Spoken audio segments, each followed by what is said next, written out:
Welcome to IMCEI. Today's topic is last two digit. To find the last two digits, first we need to check the unit digit of the base. If the unit digit of the base is 1, the result will be 1. And then we need to multiply the second digit of the base and the first digit of the power. Here 3 into 7 is 21. So last two digits are 11. If the unit digit of the base is 5, then we need to check the second digit of the base.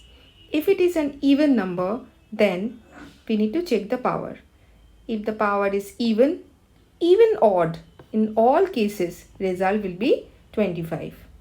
If the unit digit of the base is 5 and the second digit of the base is an odd number, then we need to check the power again.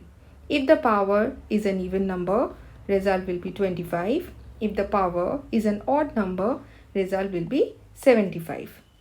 If the unit digit of the base is 3, then we need to express this in terms of 4.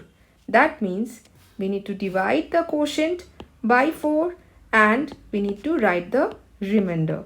Now here the quotient is 32 and remainder is 1. If we calculate 32 to the power 4, we'll get 21. So again, we can apply the result of 1. Here the unit digit of the base is 1. The result will be 1. Again, we need to multiply the second digit of the base and the first digit of the power. 2 2s are 4. And then finally, if I multiply 41 and 33, we'll get the last two digit, which is 53. Same rule is applicable for 7 and 9.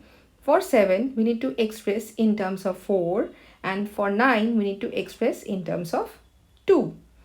If the unit digit of the base is even number, first we need to express this in terms of 2.